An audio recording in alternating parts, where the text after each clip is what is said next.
তেওঁ ভাৰতবৰ্ষত তেওঁতকে পাৱাৰফুল মানুহ বোলে কোনো নাই। অসমৰ মানুহ ঢোল, যাৰ যেনেকে মন যাব তেনেকে দবাব, যাৰ যেনেকে মন যাব তেনেকে বজাব। প্ৰত্যেকবাৰে আমাৰ ককাই ভাইসকলে মাৰ খাই থাকিব নোৱাৰে, মাৰ খাই ইয়াত জীয়াই থাকিব নোৱাৰিব। তেওঁ ডিঙি শুই ফুলাই ফুলাই কয় ভাৰতৰ ভিতৰত তেওঁতকে পাৱাৰফুল মুখ্যমন্ত্ৰী, অসমৰ মুখ্যমন্ত্ৰীজন বোলে ভাৰতৰ ভিতৰত পাৱাৰফুল। অন্যথা কিন্তু অসমীয়াই ঢোল বজাব জানে, অসমীয়াই ভালকে ঢোল বজাব জানে। মিডিয়াৰ আগত, সামাজিক মাধ্যমৰ আগত অসমৰ মুখ্যমন্ত্ৰীজনে একদম স্পষ্ট ডিঙি শিৰ ফুলাই ফুলাই একদম কথা কয় যে তেওঁৰ নেডাৰ আহ্বায়ক, তেওঁ ভাৰতবৰ্ষত তেওঁতকে পাৱাৰফুল মানুহ বোলে কোনো নাই। এতিয়া আমাৰ সদৌ অসম যুৱ সংঘৰ প্ৰশ্নটো হৈছে এই যে আমাৰ ককাই ভাইসকলে প্ৰত্যেক দিনাখনে যে মেঘালয়ত মাৰ খাবলগীয়া হৈছে, সেই পৰিস্থিতি ইয়াত কিয় হৈ আছে? আজি অসমৰ মানুহবিলাক ঢোল হৈ গৈছেতো। অসমৰ মানুহ ঢোল, যাৰ যেনেকে মন যাব তেনেকে দবাব, যাৰ যেনেকে মন যাব তেনেকে বজাব। আজি অৰুণাচলে বজাইছে অসমৰ মানুহক ঢোল হিচাপে, আজি মেঘালয়ে বজাইছে অসমৰ মানুহক ঢোল হিচাপে, মণিপুৰে বজাইছে, নাগালেণ্ডে বজাইছে। আজি যে এই হাত ভনী সম্প্ৰীতিৰ কথা কৈ কৈ আমাৰ মানুহখিনি একদম সহজ আৰু সৰল মানুহ, এই মানুহখিনি সহজ সৰল মানুহখিনিক যে তেওঁলোকে বাৰম্বাৰ তেওঁলোকৰ মানুহ কি ইয়াত নাহিব নেকি? তেওঁলোকৰ ষ্টুডেণ্ট কি আমাৰ অসমত পঢ়ি থকা নাই নেকি? আমি কিন্তু সদৌ অসম যুৱ সংঘই আমি ইয়ালৈ আহিছোঁ, আজি লখিমপুৰৰ পৰা যোৰাবাটত উপস্থিত হৈছোঁ। কাইলৈ কিন্তু ইয়াৰ ভিতৰত গৈ পেলাই তাত অশান্তিৰ পৰিস্থিতি আমি কৰিবলৈ বাধ্য হ'ম। কাৰণ এটা কথা স্পষ্ট যে প্ৰত্যেকবাৰে আমাৰ ককাই ভাইসকলে মাৰ খাই থাকিব নোৱাৰে, মাৰ খাই ইয়াত জীয়াই থাকিব নোৱাৰিব। আজি ইয়াত মাৰ খাব, কাইলৈ ইয়াত প্ৰতিবাদ কৰিব। আৰু তেওঁলোকক কি AC ৰুমত সোমাই পেলাই তেওঁলোকে ধুনীয়া ধুনীয়া দুটামান কথা কৈ পেলাই দুকপিমান ধুনীয়া ধুনীয়া চেল্ফি মাৰি একাপ চাহৰ জুতি লৈ পেলাই তাতে কি তেওঁলোকে শান্ত থাকিব নেকি? আমাৰ সদৌ অসম যুৱ সংঘৰ এটা স্পষ্ট কথা কৈ দিছোঁ, অসমৰ মানুহ কোনো ঢোল নহয়, যাৰ যেনেকে মন যাব তেনেকেই বজাব, যাৰ যেনেকে মন যাব তেনেকে দবাব। আমি ইয়াৰ পৰা অসমৰ মুখ্যমন্ত্ৰীজনক কৈছোঁ আপুনি নেডাৰ আহ্বায়ক বুলি নিজকে ডিঙি শুই ফুলাই ফুলাই ভাৰতবৰ্ষৰ ভিতৰত আপুনি নিজকে পাৱাৰফুল মুখ্যমন্ত্ৰী বুলি কয়। গতিকে আপোনাৰ পাৱাৰ কিমান আছে এতিয়া দেখা যাব। এই যে আমাৰ অসমীয়া ককাই ভাইসকলে প্ৰত্যেক দিনাখনে মেঘালয়ৰ মাৰ খাই আছে, তেওঁলোকৰ ন্যায় কেতিয়া দিব? 48 ঘণ্টা পাৰ হৈ যোৱাৰ পিছতো তেওঁলোক কিন্তু আজি ৰাজপথত নিজৰ ঘৰৰ পোহপাল নিদিয়াকৈ, ঘৰ বাৰী এৰি থৈ, ল'ৰা ছোৱালী এৰি থৈ আজি ৰাজপথত খাৰা হৈ থাকিবলগীয়া হৈছে। প্ৰত্যেকৰে কিন্তু ক্ষতিপূৰণ দিব লাগিব। যিমান কেইজন কেব চালক, যিমান কেব ইয়াত বন্ধ হৈছে, অসম চৰকাৰে, মেঘালয় চৰকাৰে তেওঁলোকে নিজৰ বুজাবুজিত কি কৰে আমাৰ ক'বলগীয়া নাই। নিজৰ বুজাবুজি কৰি পেলাই প্ৰত্যেকজন কেব চালক আমাৰ ককাই ভাইক তেওঁলোকে ক্ষতিপূৰণ দিব লাগিব, অন্যথা কিন্তু ব্যৱস্থা ভয়ংকৰ হ'ব। ইয়াত যিমান ষ্টুডেণ্ট ইয়াত পঢ়িবলৈ আহিছে, আমি তেওঁলোকক প্ৰথমবাৰ আমি সকিয়াই দিছোঁ, ইয়াৰ পিছত কিন্তু পিটিবলৈ বাধ্য নকৰাব। এটা কথা স্পষ্ট কৰি দিছোঁ। তেওঁৰ মন্ত্ৰিত্বৰ দিনত তেওঁ নিজে এজন বিফল মন্ত্ৰী, আৰু তেনেকুৱা এজন বিফল মন্ত্ৰীক ইমান ডাঙৰ এটা ইছ্যু তেওঁক এইটো হস্তক্ষেপ কৰিব দিয়াটো মুখ্যমন্ত্ৰী, এইটো আমি কি বুলি ক'ম এইটো লজ্জাৰ বিষয়। নেডাৰ আহ্বায়ক, তেওঁ ডিঙি শুই ফুলাই ফুলাই কয় ভাৰতৰ ভিতৰত তেওঁতকে পাৱাৰফুল মুখ্যমন্ত্ৰী, অসমৰ মুখ্যমন্ত্ৰীজন বোলে ভাৰতৰ ভিতৰত পাৱাৰফুল। যদি আপুনি ভাৰতৰ ভিতৰত পাৱাৰফুল মুখ্যমন্ত্ৰী, এই ল'ৰাসকল কিয় আজি ৰাজপথত ৰখি থাকিবলগীয়া হৈছে?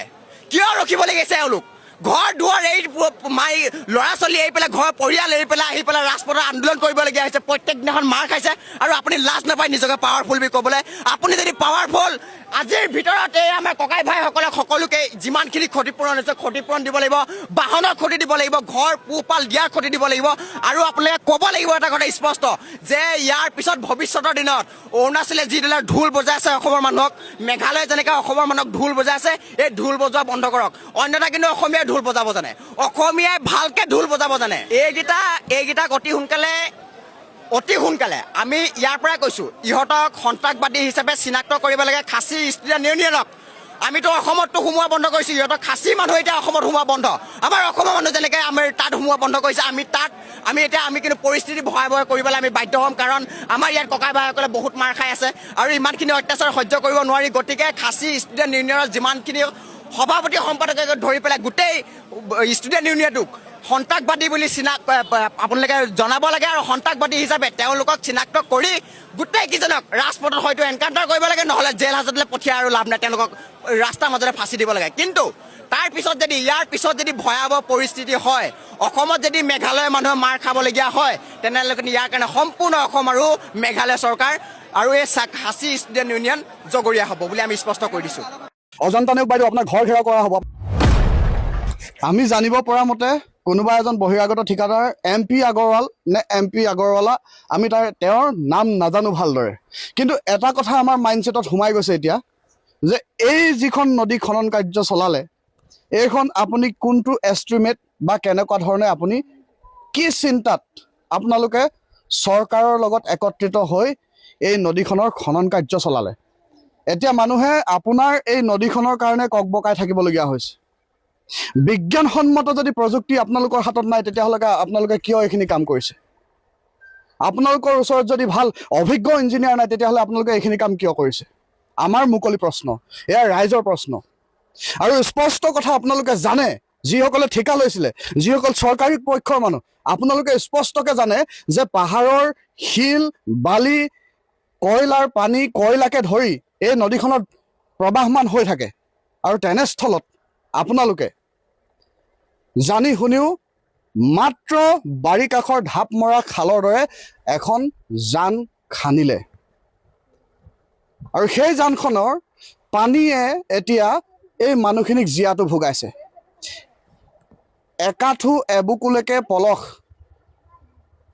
নেপালী খুটি, বিহুবৰ, বেতবাৰী বা পাণ বেচাৰ পৰিস্থিতিৰ দৰে এটা পৰিস্থিতি আপোনালোকে এই তিতাবৰৰ ওখ ঠাইবোৰত আপোনালোকে ক্ৰিয়েট কৰিছে। আৰু এইবোৰ জানি বুজি কৰি আছে আপোনালোকে, এইবোৰ জানি বুজি কৰি আছে। আপোনালোকে স্পষ্টকৈ জানে যে কোনোবা মাৰোৱাৰীয়ে পাহাৰৰ ভিতৰত কয়লা খান্দিছে, আৰু সেই কয়লাৰ ক'লা পানীয়ে আমাৰ অসমীয়া মানুহৰ, জনসাধাৰণৰ জীয়াটো ভোগাইছে। আমি স্পষ্টকৈ কৈছোঁ, খুব কম সময়ৰ ভিতৰত এই মানুহখিনিৰ সমস্যা সমাধান হ'ব লাগে, নহ'লে আমি কম দিনৰ ভিতৰত ইয়াৰ ৰাইজক একত্ৰিত কৰি, বেকাজানবাসী ৰাইজক একত্ৰিত কৰি কিন্তু আপোনালোকক জবাবদিহি সন্মুখত কৰিবলৈ বাধ্যত পেলাম। আপোনালোকক ঘৰ ঘেৰাও কৰা হ'ব, অজন্তা নেওগ বাইদেউ আপোনাৰ ঘৰ ঘেৰাও কৰা হ'ব, আপোনাৰ অফিচ ঘেৰাও কৰা হ'ব। প্ৰয়োজন সাপেক্ষে যি পৰ্যায়লৈকে যাব লাগে আমি যাম। বেকাজানৰ সম্পূৰ্ণ ৰাস্তা ব্লক কৰি দিয়া হ'ব। ইয়াত নাগা নামিবলৈ দিয়া নহ'ব। যি নগাৰ কয়লাৰ ক'লা পানী ৰাইজে খাইছে, সেই নগাক ইয়াত আহিবলৈ দিয়া নহ'ব। আৰু নগাক বগা পানী খাবলৈ দিয়া নহ'ব। ডাইৰেক্ট কথা। আজি কয়লাৰ পইচা নগাই পাইছে, কিন্তু কয়লাৰ ঘোলা পানী আমাৰ অসমীয়া মানুহে পাইছে। কেৱল মাত্ৰ এই বেকাজান গোহাঁইগাঁও নহয়, বেকাজান, গোহাঁইগাঁও, ভেলগুৰি, বজালকটা। আৰু এই নদীখন যেতিয়া তেৰিমেৰি নদীৰ লগত সংলগ্ন হৈছে, আৰু তেতিয়াই তেৰিমেৰি নদীয়েও এটা ভয়ংকৰ ৰূপ লৈছে। গতিকে আপোনালোকে ৰাইজৰ লগত সিদ্ধান্ত নকৰি, ৰাইজৰ কথা চিন্তা নকৰি, ৰাইজৰ বিষয়ে চিন্তা নকৰি আপোনালোকে এক ভেকু ভাওনা ৰচিছে। আৰু এই ভেকু ভাওনা হয়তো কিছুমান ব্যক্তিগত কোম্পানীৰ ঠিকাদাৰৰ পকেট লাভৰ কাৰণে, আপোনালোকৰ মুনাফা লাভৰ কাৰণে। আপোনালোকে সাজু হৈ থাকক। আমি সকীয়াই দিছোঁ যে কম দিনৰ ভিতৰত আপোনালোকে আন্দোলনৰ সন্মুখীন হ'বলৈ আপোনালোকে প্ৰস্তুত থাকক। আপোনালোকে মাথাউৰি নিৰ্মাণ কৰিছে। এইটো হেঁতেত যিটো মাথাউৰি, মই ওপৰলৈ উঠি দেখাইছোঁ,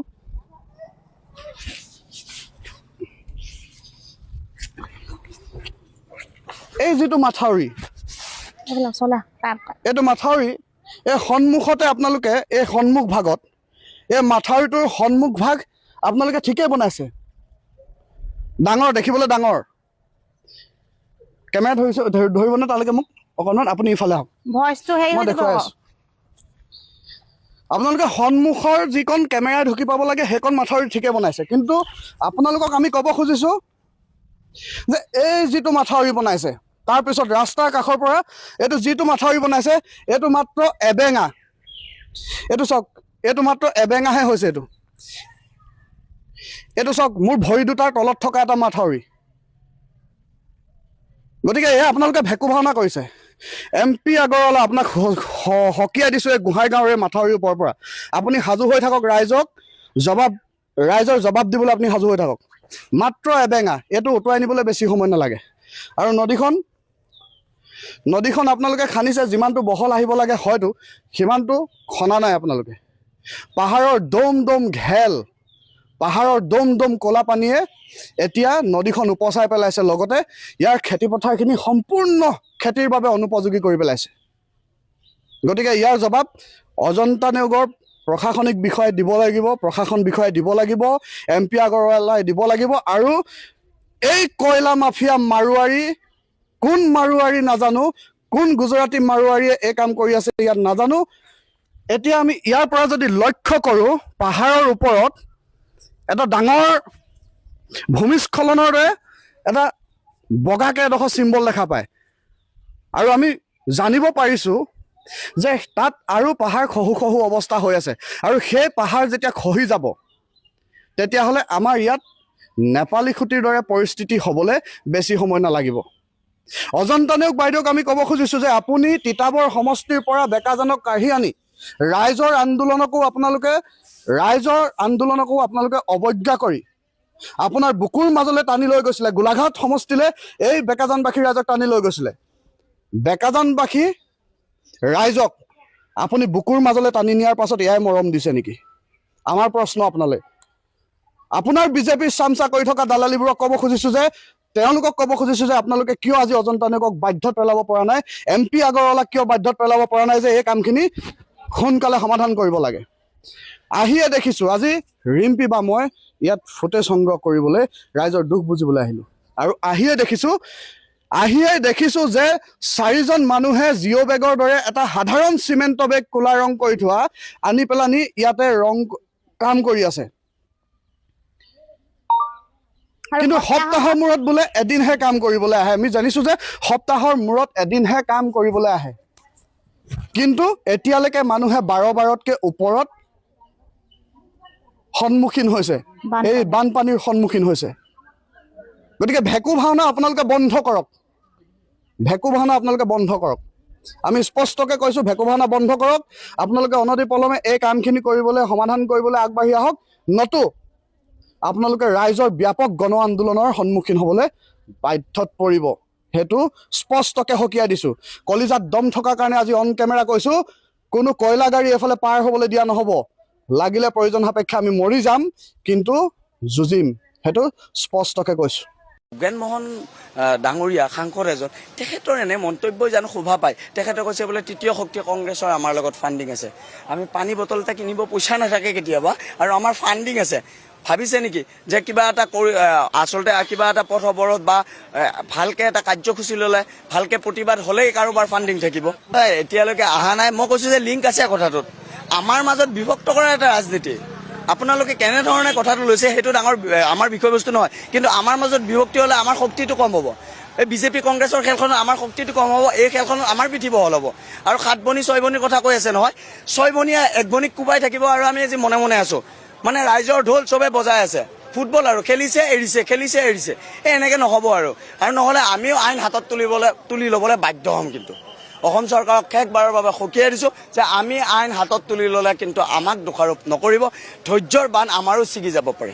তাই নিজে খাই পিনে মৰিছে, আমাৰ একো দুখ নাছিলে। সেইটোৱে মানে এতিয়া তাইৰ লগত থকাৰ কাৰণে ফচিবলগীয়া হৈছে, এইখিনি মানে পৰিস্থিতি দেখিবলগীয়া হৈছে। সেইটোৱে ক'ম আৰু বাকী একো নকওঁ। মানে সেইদিনাখনৰ কাহিনী নাই হোৱা একো নাই হোৱা। তাই নিজে খাই পিনে পৰিছে। কি হ'ল, তুমি কিছু সময় আগতে মোক ক'লা যে তুমি ফচিবলগীয়া হ'ল, কি হৈছিল গোটেই কাহিনীটো এবাৰ কোৱা। আচলতে ছাৰ এনেকুৱা হৈছে, মই যিহেতু গৈছিলো ন মেডিকেলত, মানে মই ৰখি দিওঁতে মানে তেওঁলোকে মানে মোক পাইছিলে, কাৰণ মই গাৰ্জেন হিচাপে চহীটো মই দিব লগা হৈছিলে। সেইকাৰণে মই ৰখি দিব লগা হ'ল। আৰু এতিয়া মই এইটোৱে কওঁ, কোৰ্টে যি ডিচিশ্যন লয় সেইটোহে হ'বগৈ। আৰু তুমি কেনেধৰণে জড়িত আছিলা? মই জড়িত মানে এনেকুৱা হ'ল কেছটো, আৰিয়ানে যেতিয়া মোক মাতি দিলে, বা তুমি আহাচোন, মোৰ ইমাৰ্জেঞ্চি হ'ল, এনেকৈ কৈ আছে। তে মই গৈছোঁ, মোক কৈছে পইচা আছে যদি পইচা দিবা নেকি? বোলো কিয় লাগে? পইচা 200 টকা দিয়াচোন, ৰেপিডক পইচা দিব লাগে। ফোন কৰি সেইখিনি কথা কৈ আছে মোক। মই যেতিয়া গৈছোঁ তাত মই দেখা পাইছোঁ তেওঁলোকক। আৰু মই বৰুৱা চাৰিআলিত আছিলোঁ, প্ৰগ্ৰেম চাই আছিলা। হয়। কথা হ'ল যে তুমি কৈছা তোমাৰ পৰা ধন ধাৰলৈ বিচাৰিছিল। আৰিয়ানাৰ সৈতে তোমাৰ চিনাকিটো কিমান দিন? আৰিয়ানাৰ সৈতে মোৰ চিনাকি 2 মাহ হৈছিলে, বেছি দিনো হোৱা নাছিলে। আৰু মই ইনষ্টাগ্ৰামৰ জৰিয়তে তাৰ লগত চিনাকি হৈছিলোঁ। নাজানো ছাৰ। আৰু এই যে তোমাৰ কাষতে বহি আছে মনালিছাক তুমি কেতিয়াৰ পৰা লগ পাইছা? মনালিছাক মই তেতিয়া মেডিকেলতে যি দেখা পোৱা, আৰু মই মেডিকেলৰ পৰা যেতিয়া মই থানাত আছিলো ন, তেতিয়াৰ পৰা মনালিছাক দেখা পোৱা। হয়। নেপাওঁ ছাৰ। তোমালোকৰ বিৰুদ্ধেও এতিয়া বিভিন্ন বাতৰি ওলাইছে যে ড্ৰাগছ সেৱন কৰে, কিবা সেইখিনি কথা আপোনালোকেও যিহেতু দেখিছে, ড্ৰাগছ খোৱা ছোৱালী এগৰাকী কেনেকুৱা হ'ব লাগিব। আৰু ময়ো কৈছোঁ, কাৰণ মই ড্ৰাগছ নাখাওঁ। আৰু মোক ঘৰখনৰ মানুহখিনিও মোক এনেকুৱা সংস্কাৰী দিয়া নাছিলে, কাৰণ মোক ঘৰখনৰ মানুহখিনিয়ে মোক যিমান মানে ভাল হ'বলৈ চেষ্টা কৰিছে মই ভালেই হৈ আহিছিলোঁ। কিন্তু মানৱতীয় খাতিৰত এজনী ছোৱালী যেতিয়া পৰি গৈছে বা মেডিকেলত যেতিয়া সেইখিনি আছে, মই সেইখিনি কাৰণত লগত আছিলোঁ। সেইখিনি কথা তেতিয়া গম পোৱা নাছিলো। যেতিয়া ডক্টৰে চাইছিলে, ডক্টৰে যেতিয়া কথাখিনি কৈ দিছে ন, কথাখিনি ক'লে গাৰ্জেন কোন সুধি আছিলে, আৰু গাৰ্জেন যেতিয়া ঘৰখনৰ মানুহ কোনো অহা নাছিলে, নামো মোক সুধি আছে, যিহেতু মই তাৰ ক্ষেত্ৰত নামো নাজানো। তেতিয়ালৈকে আছিলেই, যেতিয়া মেডিকেলে অনা হৈছিলে তেওঁলোক আছিলেই।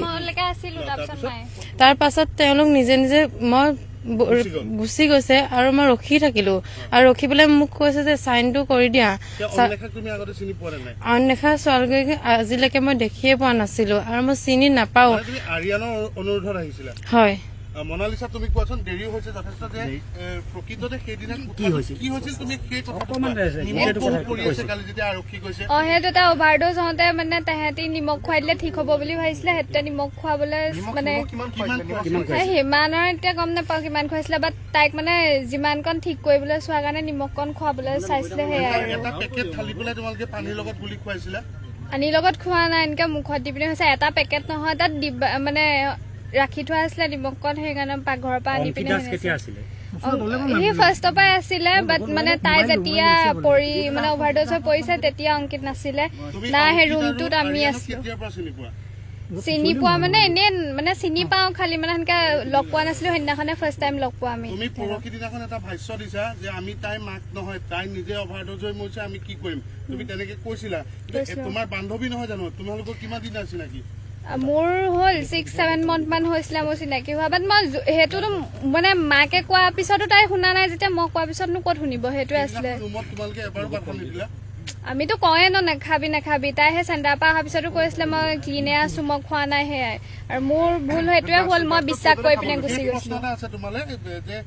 কথা হ'ল যে তাত এটা তেজ লগা নাইটি কালি দিনটোত উদ্ধাৰ হৈছে। তেজ লগা নাইটিটো তোমালোক কাৰোবাৰ আছিল নেকি? নাই, আমাৰ সেইবোৰ একো নাই। তাইক কিছু সময়ৰ পূৰ্বে তোমালোকে ক'লা যে তাইক চুচুৰাই পেলাই আৰিয়ানে লৈ আনিছিল, হয়নে? চুচুৰাই অনা নাই, আমি দুটা মানে আমাৰ তাত তেতিয়া আনিবলৈ কোনো নাছিলে। আমি দুটা যেনেকে তেনেকে তাইক মেডিকেললৈ আনিব লওঁতে, আৰু তাই যিজনী মানুহজনী মানে ফুলি লগালে, ফুলি আহি আছিলে। তো আমি দুটা যিমানখিনি পাৰিছো আমি আনিব চাইছো, আৰু মানে যেনেকে পাৰো মানে যিমানকণ পাৰো আনিবলৈ চাইছো। আৰু এটা শেষ কথা, সঁচা কথা কোৱাচোন, শেষ মুহূৰ্তত যেতিয়া তাই ঢলি পৰিছিল তেতিয়াও আৰিয়ানে লাষ্ট ড'জটো লৈ আহিছিল? সেইটো গম নাপাওঁ দেই, কাৰণ আমি তাৰমানে আমিতো ইমান মন কৰি থকা নাই ন, তাইক কেনেকে কি কৰো সেইটোৱে চাই আছিলো। চব মানে হেৰি টেনচনতে আছিলে সেইটো টাইমত, তাইক বচোৱা হেৰিতে আছিলে। সেইবোৰ ড'জটো লৈ আহিছিলে মেডিকেললৈ, লৈ আহিছিল ন? ড'জটো মেডিকেললৈ লৈ আনিছিল। আৰু হাফ পেণ্ট পিন্ধি আছিলে, কেনেকে তাই মই মানে তেহেঁতি কোৱা মতে তাই মানে ইনজেকশ্যনটো ভৰিত ল'ব লৈছিলে ন, তেতিয়া তাই নিজৰ জিন্সটো খুলি আৰিয়ানৰ ভাগৰ হাফ পেণ্টটো পিন্ধিছিলে। তো আমি সেনেকে মেডিকেললৈ আনিব নোৱাৰাৰ কাৰণে তাইক যেনে তেনে মানে জিন্স পেণ্টটো পিন্ধাই, তাইৰ ভাগৰ জিন্স যোনটো আছিলে সেইটো আমি পিন্ধাই মানে আনিব লৈছো। এনেই মানে ফোনত দেখি থকা সেনেকুৱা মানে, কিন্তু তাক সেইদিনাখনে ফাৰ্ষ্ট টাইম লগ পোৱা। অংকিতক আৰিয়ানক সেইদিনাখনে ফাৰ্ষ্ট টাইম লগ পোৱা। মই সেনেকে তাইৰ থ্ৰুৱেদি গৈছিলো ন, মই তাইতো বেছি টাইম নহয় বুলি কৈছিলে, আৰু মই গম নাপাওঁ ন সেনেকুৱা হৈ যাব বুলি। সেইটোৱে বিচাৰিছিলে, মই মানে ঘৰৰ পৰা কৈছিলো গৈ আছিলো বুলি সেনেকে। আৰু এতিয়া তুমি নিজৰ পক্ষৰ সমৰ্থনৰ কিবা কবা নেকি যে তুমি নিৰ্দোষী? মই দুখীও নহয় নিৰ্দোষীও নহয়, মোৰ নিজৰ ভুলৰ কাৰণে মই এইটো পৰিস্থিতিত আহি পালো। মই যদি তাইৰ লগত সেইদিনাখন সেইটো টাইমত নথকা হলে বা তাইৰ লগত নোযোৱা হলে সেনেকুৱা নহলহেঁতেন, বা মই ভাল সংগ এটাৰ লগত থকা হতে আজি মোৰ এইটো পৰিস্থিতি নহয়। মানে নাই ক'তো নাই লোৱা। মই এইটোৱে কওঁ যে যিহেতু এইখিনিৰ পৰা পৰ্যায়টো যে পাইছেগৈ, এইখিনিৰ পৰা ভাল হোৱাটো ভাল হ'ব। মানে এইটোৰ পৰা মানে বুজাই দিয়া হ'ল যে ভালৰ লগত কেনেকে থাকিব লাগে, বেয়াৰ লগত কি হয়। মানে ঘৰখনৰ মানুহেতো মোক এইখিনি শিকাই আহিছিলে যে বেয়াটোলৈ কেতিয়াও নাযাবি, ভাল হ। আৰু আজি এইটোৰ পৰ্যায়ৰ পৰা মই বুজি পালো, বহুতো কথা বুজি পালো যে বেয়াৰ লগত থাকিলে কি হয় মানে।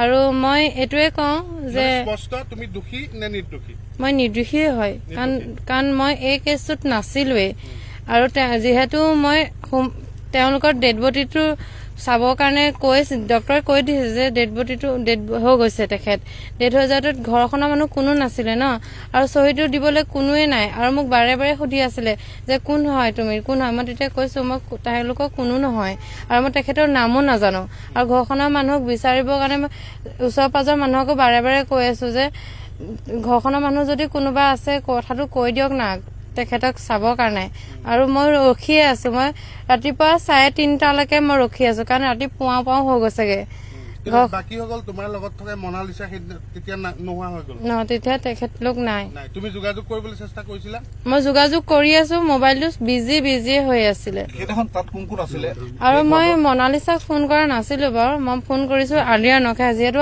আৰিয়ানৰ মোবাইলৰ নাম্বাৰটো মোৰ ওচৰত আছিলে আৰিয়ানে মোক মাতিছিলে আৰু আৰিয়ানক ইমানেই মই ফোন মাৰি আছো সি বিজিতে থাকিলে তুমি যেতিয়া মেডিকেল কলেজত আৰিয়ান বা এওঁলোকক লগ পাইছিলা তুমি সঁচা কথা কোৱা যেতিয়া তুমি নিৰ্দোষী বুলি নিজক দাবী কৰিছা এওঁলোক প্ৰতিজনেই সুস্থ অৱস্থাত আছিল নে তোমাৰ মনত পৰাত আচলতে লৰালৰি হৈছিলে সেইটো সময় এনেকুৱা হৈছিলে তথাপিও তুমি যদি এতিয়া মনত পেলোৱা তুমি এতিয়া সুস্থিৰ অৱস্থাত আছা তুমি যদি মনত পেলোৱা এওঁলোক তেতিয়া সুস্থ যেন তোমাক প্ৰাকৃতিকভাৱে সুস্থ যেন লাগিছিল নে এওঁলোকক প্ৰতিজনকে সুস্থ যেন লাগিছিলে কাৰণ তেওঁলোক যদি কিবা এটা খাই থাকিলে হয় তেতিয়া সেই ছোৱালীজনীক মেডিকেল নাপালেহি হয় মানে মেডিকেল যিহেতু আহিছে না তেওঁলোক সুস্থ অৱস্থাতে থাকিব লাগিব অসমৰ মুখ্যমন্ত্ৰীক সেইকাৰণে মই হাতে ধৰি একদম বোকাৰ এখন ঘৰলৈ লৈ যাম বুলি ভাবি আছিলো সেইদিনা মোক আপোনালোকে বহুতে সমালোচনা কৰি আছে বহুতে কৈছে যে অখিল গগৈ তেল মাৰি দিলে মই তেল চেল একো মনা নাছিলো বাইকটো ভালকে চালে আপোনালোকে দেখিব মই তেওঁক বাধ্য কৰিলো একদম পানীত নমাই দিবৰ কাৰণে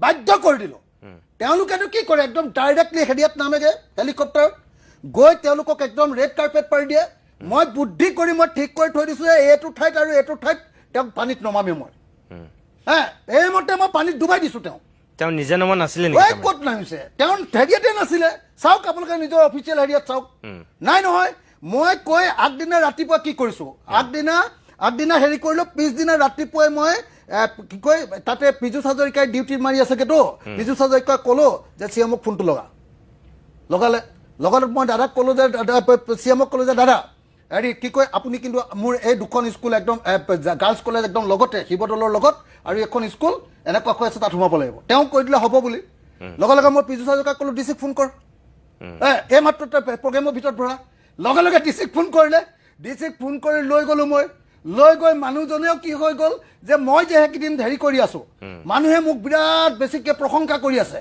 গতিকে সেই প্ৰশংসাটো কমাব লাগে গতিকে মোতকে বেছি জোৰে জাপ মাৰি দিলে পানীত হিমন্ত বিশ্ব শৰ্মাই আপোনালোকে দেখিছিলে নে নাই তো তাৰ ফলস্বৰূপে কি হৈ গ'ল অন্তত পক্ষে তেওঁ বুজি আহিলে যে আচলতে পানী স্কুল এখনত ইমানলৈকে উঠিছে মই তাৰপিছত নিব খুজিছিলো একদম বোকাৰ ঘৰ এটাত মই সোমোৱাই দিলো এটা তেওঁ ওলাব নোৱাৰিলেহেঁতেন ইমানলৈ মই ভৰাই দিলোহেঁতেন মই নিব খুজিছিলো কিন্তু তেওঁ নগ'ল তেওঁ আগতে ফিটিং কৰি য'ত যাব লাগে তেনেকে নাও ফিটিং কৰি থৈ দিছে আৰু ক'ত মানুহ তেওঁলোকৰ বিজেপিৰ মানুহ গোটাব লাগে আগতে গোটাই লৈ গামোচা চামোচা ফিটিং কৰি থৈ দিছে তো তেওঁ নগ'ল তো নহ'লেতো মই সেইদিনা বোকাত ভৰাই দিলোহেঁতেন বোকাত ভৰাই দিয়াৰ সতেই গম পালেহেঁতেন যে একচুৱেলি মানুহৰ বিচনাৰ ওপৰত এতিয়া কঠীয়া গজি আছে শিৱসাগৰৰ ডিচি মহোদয়লৈ আমাৰ কেইটামান প্ৰশ্ন 19 জুলাইৰ দিনা আপোনাৰ ওচৰত ইনফৰমেশ্যন আছিল আমি ইতিমধ্যে সংবাদ মাধ্যমৰ লগত জড়িত ব্যক্তি কথাৰ পৰা এই কথা গম পাওঁ আৰু স্বয়ং মুখ্যমন্ত্ৰী মহোদয়ে এই কথা কৈছিল নাগালেণ্ডত মন জিলাত যেতিয়া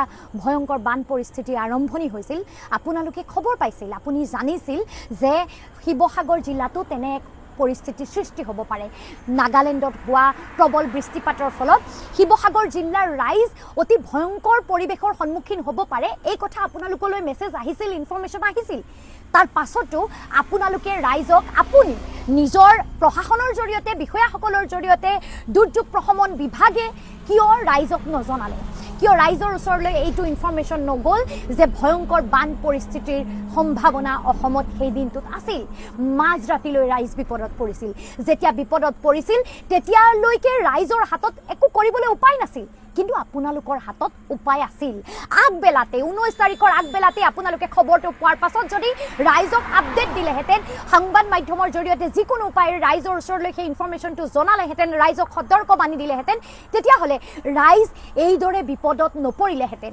100তকৈ অধিক মানুহৰ মৃত্যু নহ'লহেঁতেন হাজাৰ হাজাৰ পশুধন ধ্বংস নহ'লহেঁতেন এই যে মানুহৰ জীৱনৰ সকলো সামগ্ৰী সকলো ধ্বংস নহ'লহেঁতেন মানুহে হয়তো ইনফৰমেশ্যন পোৱাৰ পাছত নিজৰ প্ৰয়োজনীয় 2-এপদ বস্তু নিজৰ আটাইতকৈ লাগতিয়াল 2-এপদ বস্তু বচাই ৰাখিব পাৰিলেহেঁতেন মানুহে হয়তো নিজকে প্ৰস্তুত ৰাখিব পাৰিলেহেঁতেন এনে পৰিস্থিতিৰ লগত মোকাবিলা কৰিবলৈ হয়তো মানুহবোৰ নমৰিলেহেঁতেন আজি আপোনালোকে ৰাজনীতি কৰিছে আপোনালোকে আজি এজন বিধায়কে আপোনাক কোৱা কথাক লৈ কৰ্মচাৰীসকলক পথত নমাইছে নিজৰ কামৰ পৰা বিৰতিত নমুৱাইছে কিন্তু সেই বিধায়কজনৰ দৰে আপোনালোকে ক্ষতিগ্ৰস্ত ৰাইজৰ ক্ষোভবোৰ দেখিছেনে ক্ষতিগ্ৰস্ত ৰাইজৰ বুকুৰ মাজত জ্বলি থকা জুইকুৰা আপোনালোকে দেখিছেনে ক্ষতিগ্ৰস্ত ৰাইজৰ চকুৰ পানী হাহাকাৰবোৰৰ কথা আপুনি বুজিছেনে নিশ্চয় নাই বুজা হ'লে আপুনি 19 তাৰিখৰ দিনাই আপোনাৰ কৰণীয় কামখিনি কৰিলেহেঁতেন ৰাইজক সতৰ্ক কৰিলেহেঁতেন ৰাইজক ইনফৰমেশ্যন দিলেহেঁতেন আপোনালোক ৰেডি থাকিলেহেঁতেন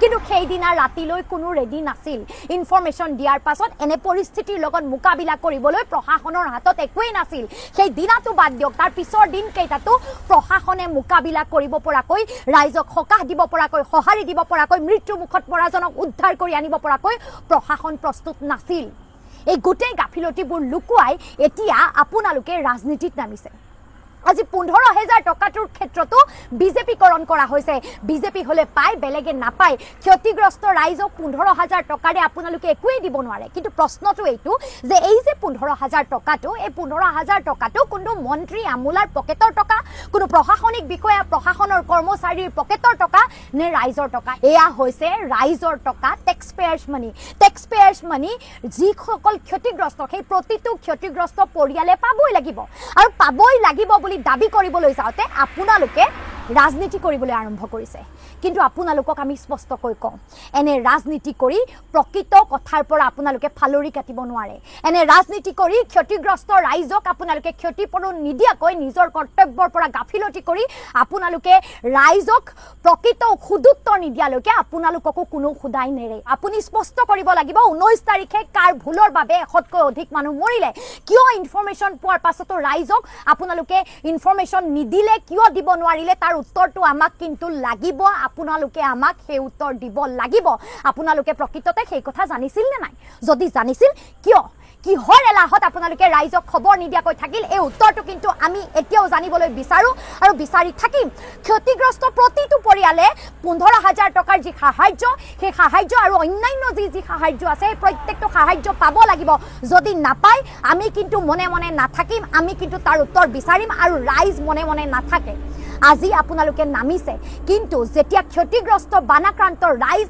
আপোনালোকৰ বিৰুদ্ধে নামিব তেতিয়া আপোনালোকে এই উত্তৰবোৰ দিব লাগিব প্ৰত্যেকটো পৰিয়ালে ক্ষতিগ্ৰস্ত পৰিয়ালে 15,000 টকাকৈ নোপোৱালৈকে আপুনি ক্ষান্ত নাথাকো আপুনি দিম বুলি কথা দি ক'ব পাৰিব লাগিব ক্ষতিগ্ৰস্ত পৰিয়ালক ক্ষতিপূৰণ দিয়াৰ ক্ষেত্ৰত কোনো হেমাহি নকৰে বুলি আপুনি কথা দিব পাৰিব লাগিব আৰু তাক লৈ অনাগত দিনত ৰাজনীতি নকৰো বুলি আপুনি ক'ব পাৰিব লাগিব আপুনি যদি এয়া ক'ব নোৱাৰে আপুনি যদি এই প্ৰশ্নবোৰৰ সুদুত্তৰ দিব নোৱাৰে তেতিয়াহ'লে ৰাইজো কিন্তু মনে মনে বহি নাথাকে আমিও কিন্তু মনে মনে বহি নাথাকো গতিকে ৰাজনীতি নকৰিব এই সময়ত ক্ষতিগ্ৰস্ত ৰাইজক ক্ষতিপূৰণ দিম বুলি কথা দিয়ক আৰু দি দেখুৱাওক উপায়ুক্ত মহোদয়ৰ টেবুলখন ঢকিয়াই এক হুলস্থুলীয়া পৰিৱেশৰ সৃষ্টি কৰি দিলে অখিল গগৈ ডাঙৰীয়াই এখন গণতান্ত্ৰিক দেশত বাস কৰা এগৰাকী নাগৰিক হিচাপে কিছু কথাত ইচ্ছা অনুসৰি মাত মতাৰ অধিকাৰ আমাৰ আছে যিহেতু আমি এখন গণতান্ত্ৰিক দেশৰ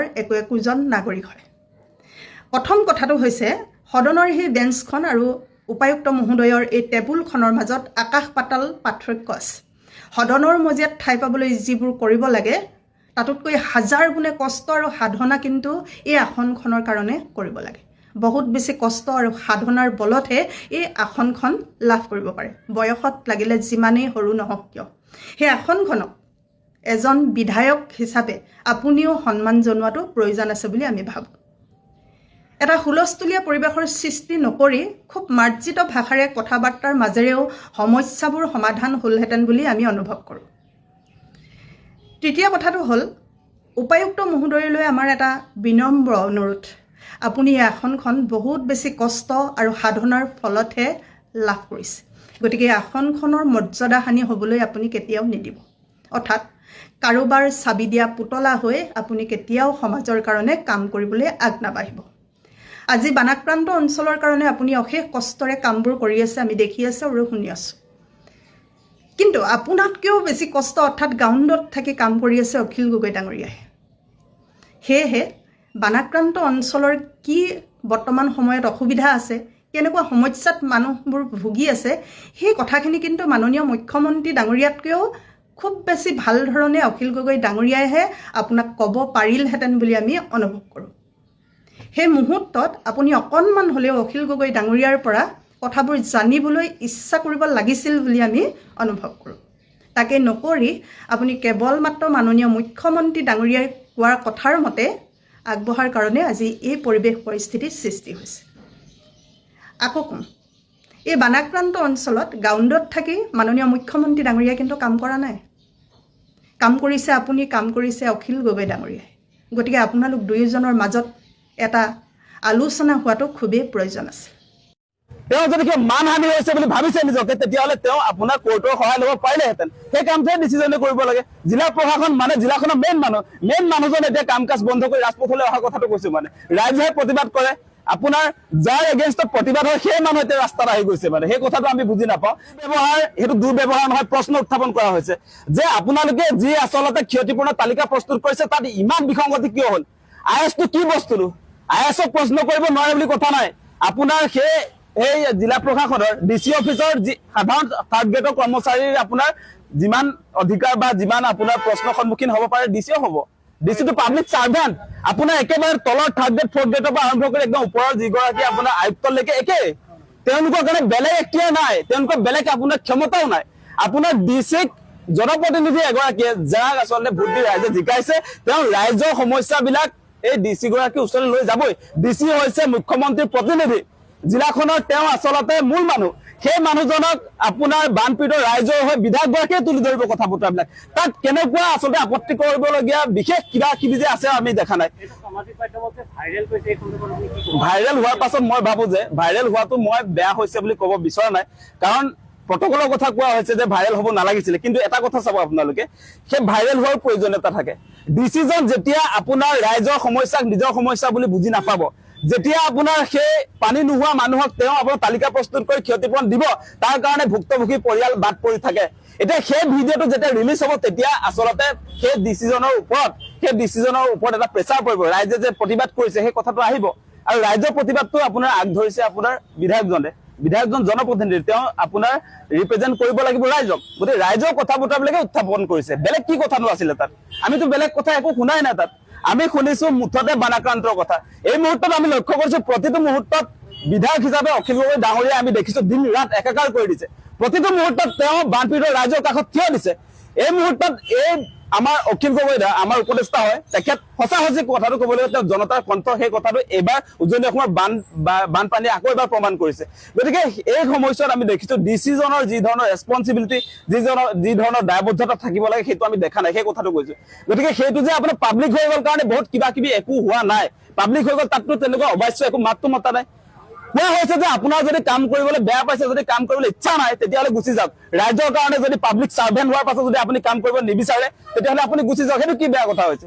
সেইটো কি বেয়া কথা কৈছে আপোনালোকক সুধিছো মই, যে অসমৰ ৰাইজক আহ্বান জনাইছো যে ডিচিজন এই মুহূৰ্তত সঁচাসঁচিকে আপোনাৰ বানপীড়িত ৰাইজক সহায় কৰা কামটোক বাদ দি তেওঁ প্ৰতিবাদী কাৰ্যসূচী ৰূপায়ণ কৰিব লাগে নেকি, সেই কথাটো উত্থাপন কৰিছো। তেওঁ বেলেগ লিগেল একশ্যন ল'ব পাৰিলেহেঁতেন। তেওঁ যদি কিবা মানহানি হৈছে বুলি ভাবিছে নিজকে, তেতিয়াহ'লে তেওঁ আপোনাৰ কোৰ্টৰ সহায় ল'ব পাৰিলেহেঁতেন। সেই কামটোহে ডিচিজনে কৰিব লাগে। জিলা প্ৰশাসন মানে জিলাখনৰ মেইন মানুহজন এতিয়া কাম কাজ বন্ধ কৰি ৰাজপথলৈ অহা কথাটো কৈছো। মানে ৰাইজেহে প্ৰতিবাদ কৰে, আপোনাৰ যাৰ এগেইনষ্টত প্ৰতিবাদ হয় সেই মানুহ এতিয়া ৰাস্তাত আহি গৈছে। মানে সেই কথাটো আমি বুজি নাপাওঁ। সেইকাৰণে আপোনালোকক আহ্বান জনাইছো যে ডিচিজনক আপোনালোকে প্ৰশ্নটো উত্থাপন কৰিব লাগে যে বানপীড়িত মানুহক এই মুহূৰ্তত ক্ষতিপূৰণ লাগে, আৰু এই সময়ছোৱাত আপোনালোকে আচলতে ৰাস্তাত আপোনালোকে কৰ্মবিৰতি পালন কৰিব যে আহিলে, সেইটো যুক্তিযুক্ততাটো ক'ত? সেই প্ৰশ্নটো সংবাদ মাধ্যম হিচাপে আপোনালোকে উত্থাপন কৰা উচিত।